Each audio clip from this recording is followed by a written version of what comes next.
But let me ask you this. When they were sitting around making this shit up, why did they pick 10? Why 10? Why not 9 or 11? I'll tell you why. Because 10 sounds official. 10 sounds important. They knew if it was 11, people wouldn't take it seriously. So what, are you kidding me? The 11 commandments? Get the fuck out of here. But 10 sounds important. 10 is the basis for the decimal system. It's a decade. It's a psychologically satisfying number. The top 10, the 10 most wanted, the 10 best dressed. So having 10 commandments was really a marketing decision. And to me, it's clearly a bullshit list. It's a political document artificially inflated to sell better. I'm going to show you how you could reduce the number of commandments and come up with a list that's a little more workable and logical. We're going to start with the first 3, and I'll use the Roman Catholic version because those are the ones I was taught as a little boy. I am the Lord thy God. Thou shalt not have strange gods before me. Thou shalt not take the name of the Lord thy God in vain. Thou shalt keep holy the Sabbath. Right off the bat, the first 3, pure bullshit. Sabbath day, Lord's name, strange gods. Spooky language. Spooky language. Designed to scare and control primitive people. In no way does superstitious nonsense like this apply to the lives of intelligent, civilized humans in the 21st century. You throw out the first 3 commandments, you're down to 7. Next, honor thy father and mother. Obedience, respect for authority. Just another name for controlling people. The truth is, obedience and respect should not be automatic. They should be earned. They should be based on the parent's performance. Parent's performance. All right? Some parents deserve respect. Most of them don't. Period. You're down to 6. Now, in the interest of logic, something religion is very uncomfortable with, I'm going to jump around the list a little bit. Thou shalt not steal, thou shalt not bear false witness. Stealing and lying. Well, actually, these 2 both prohibit the same kind of behavior. Dishonesty, stealing, and lying. So you don't need 2 of them. Instead, you combine them and you call it thou shalt not be dishonest. And suddenly, you're down to 5. And as long as we're combining, I have 2 others that belong together. Thou shalt not commit adultery. Thou shalt not covet thy neighbor's wife.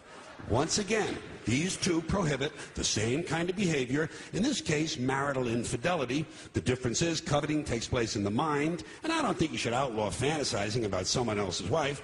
Otherwise, what's a guy going to think about when he's waxing his carrot? But marital fidelity is a good idea, so we're going to keep the idea and call this one, thou shalt not be unfaithful. And suddenly, we're down to 4. But when you think about it, honesty and fidelity are really part of the same overall value. So in truth, you could combine the 2 honesty commandments with the 2 fidelity commandments and give them simpler language, positive language instead of negative, and call the whole thing, thou shalt always be honest and faithful, and we're down to 3. Thou shalt, they're going away fast. Thou shalt not covet thy neighbor's goods. This one is just plain fucking stupid. Coveting your neighbor's goods is what keeps the economy going. All right? Your neighbor gets a vibrator that plays "Oh Come All Ye Faithful." You want to get one too. Coveting creates jobs. Leave it alone. You throw out coveting and you're down to 2 now, the big honesty and fidelity commandment, and the one we haven't talked about yet, thou shalt not kill, murder, the 5th commandment. But when you think about it, religion has never really had a big problem with murder. Not really. More people have been killed in the name of God than for any other reason. All you have to do... Look.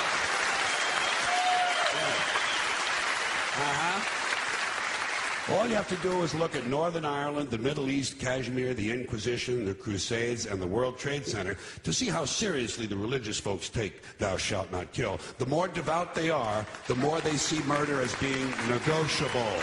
It's negotiable. You know? It depends.